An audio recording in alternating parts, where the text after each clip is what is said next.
What's up everybody, this is Vince with MarvelousMarketing.online here with another video today on 5 reasons why your engagement is super low on all of your content that you're posting on social media. So if you're into figuring that out and realizing, hey, maybe I'm doing these things, then keep on watching today's video. You know what it is. Before we get started, I want to make sure you already liked the video, you're already subscribed, and you're ready to hit that bell notification so you're notified every single time I drop a video. Now let's get into it. So the very first thing, which I'm sure is a problem for you, is you're not targeting your target audience. You haven't defined your target audience. What you're doing right now is probably just shooting out content here, and hope that people just catch on and see it and are like, oh, I like it. But in reality, what you need to do is start figuring out your target audience. Okay, what is your target audience? How do you find your target audience? Well, your target audience are the people that you want to target, that you want to go after, because they're the ones who are going to buy your product, they're going to buy your service, they're the ones who are going to want to invest in your company just because you're putting out the right content for them. So how do you find these people? Well, the first thing I want you to do is figure out what are their demographics. What is their age? What is their gender? What do they do for a living? Where do they live? All of these things matter because this is how you're going to build your content. This is what you're going to make your content on. So for example, like I mentioned before, I live here in San Diego. So I can mention, hey, have you been to La Jolla? Have you been to Torrey Pines where the sunset just goes down and it's the most magnificent, beautiful sunset that you've seen before? The fact that my target audience maybe lives here in San Diego and maybe has sat down on the same beach and watched the sunset come down from La Jolla shores, they're going to be like, wow, I relate to this person a little bit more. What's he more about? What is his business more about? Just because you have that relatability factor, just because we're from the same area. So you got to build your content on that. Another example is, what is their age range? You need to know this because you don't talk to a younger person, Gen Zer, the same way you would talk to a baby boomer, because different age ranges care about different things. When you're younger, you might be caring about partying more, and about going out, meeting more people. And when you're older, you might think about, oh, I have a family now. I have other things I'm concerned about. You have to define your audience so you know what content to put out there, so you know what words to say, especially when it comes to your age range, because when they're older, they care about different things. For example, millennial, right now would care about maybe getting a house, starting a family, maybe just people who just got married right away. You know, that's different from someone who's younger, like a Gen Zer, for example, cares about partying, cares about going out, wants to experience life more. They care about different things, so you need to gear your content towards those things depending on the age range. Reason number 2, your content isn't striking enough. And what do I mean by that? I mean, your content doesn't stick out. It just blends in with the masses, because when it does this, how are you going to stick out from other people? How are you going to make yourself, your business, different than anybody else's? You have to make your content stick out. Now, how do you do that? For example, I have a food page called Marvelous Muncher on Instagram if you want to check that out as well. And if you look at my content, you'll see that it pops out. It's vibrant, okay? It sticks out. I do some with my professional camera as well as with my phone, but you'll see that everything's clear. You know, I have a certain brand that I'm trying to meet. Compared to somebody who just started, that maybe their photos aren't that clear, you don't have the angles right. Comparing those two different things will show you, okay, which one is striking, which one sticks out a little bit more. You want to figure out what kind of photos you want to post and what kind of content you want to put out there and make it great, you know, like keep improving it, make the colors stick out a little bit more. You know, maybe you want to do something else. You know, look at these 2 photos, which one is better, right? You can also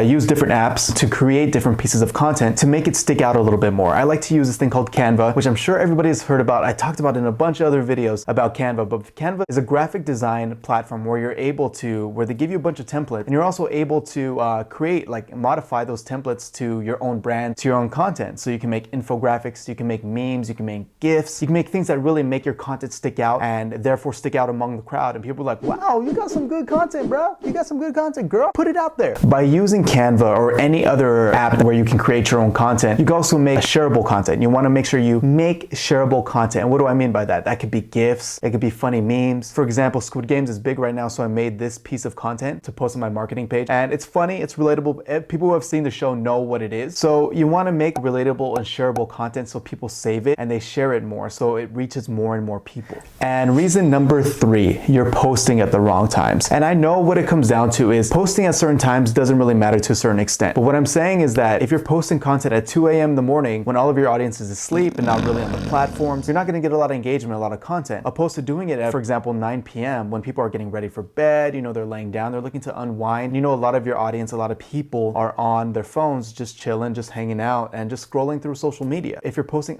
at those certain times, you're going to reach more people and then you're going to get more engagement. Now, how do we find when's the best time to post on our page? So what I'm going to do in this section, I'm actually going to go into my phone and show you exactly how to find the best times to post on your page. Let's do it. So from my food page, I'm going to go to Insights, and then from the Insights, I'm going to go to your audience right here, and then I'm going to scroll down. I'm going to go all the way down, and then right here, I'm going to see most active times, hours and days. Days, it's pretty much the same, but if you click on the hours, you can click on any any bar, and you'll see the amount of people on here. So for example, 12 a.m. has only 694 people, 7:15 at 3 a.m., but you go 9 a.m., it goes up to 1,915. You go to 12 p.m., 2,500 already. 9 p.m. at night, or 12 p.m., and then 9 p.m. at night is down to 1,900. When you're focused on creating content and posting your content, look at this as a guide to find the best time for you to post. Go to your insights, go to your followers, and see the best time to post. Reason number 4, you're not engaging with anybody on social media. And this is such a big deal because it's called social media, so we have to be social. So in order for people to find your content and for them to really start engaging with you, you have to comment on their stuff first. It's called reciprocity. I have a hard time pronouncing it. It's called reciprocity, where if you do it for somebody else, someone will feel obligated to do it for you too. And I'm not saying that this always happens or this always works, but I know with the people I engage with most on social media, they comment back on my stuff just because I do it to them also. So how do you increase it? You start doing it to more and more people. You start commenting on it. But you don't want to make the comments that are just like, hey, awesome.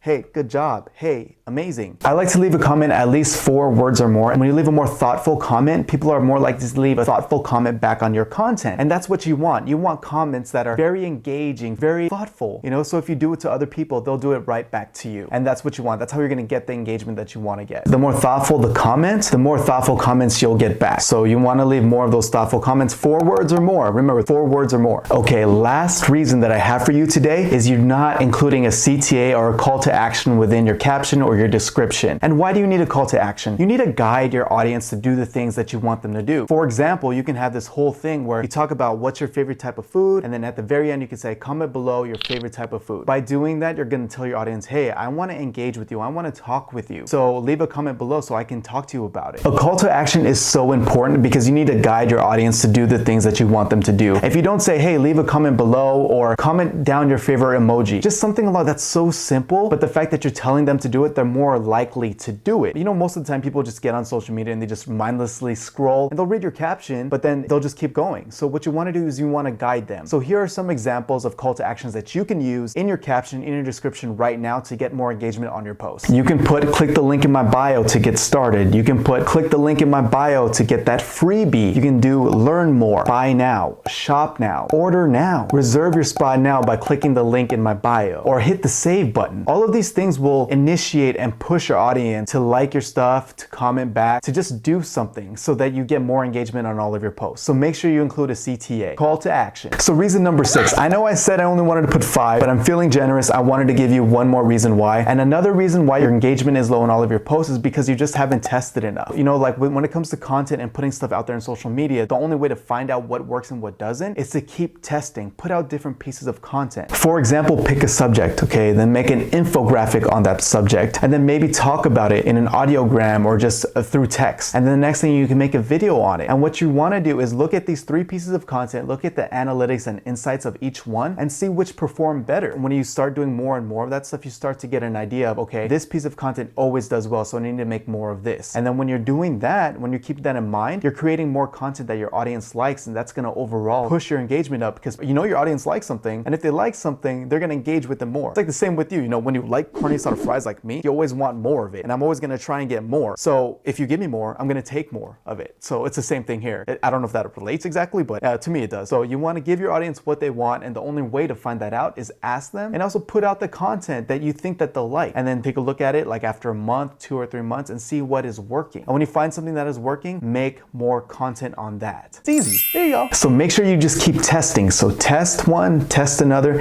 and keep testing over and over again to see what really resonates with your audience, they really engage with, because that's the only way you're going to find out. So I hope this video was helpful to you. If it was, please make sure you share this with a friend, a loved one, your grandma, your grandpa, just someone that you think it'll benefit. Like I said, if your engagement is low, I know this video is going to help you out. So make sure you follow these tips and, you know, share it, because that's the only way you can help out more people, and we're all here to help everybody out. If you're looking to grow on social media, make sure you hit me in the DMs or send me an email. I would love to help you out. I'm getting more clients on how to build their business on social media. So if that sounds like you, send me a message right now. Thank you for watching today's video. If you haven't yet, make sure you hit that subscribe button. You already hit the like button, and you leave me a thoughtful comment, because like I said earlier, you know, you leave me a thoughtful comment, I'll get back to you. We can keep this relationship going, and we can keep our engagement up. So go ahead and leave a comment, and make sure you just hit the bell notification so you're notified every single time I drop a video. Thanks again for watching. Most of all, don't forget, be marvelous.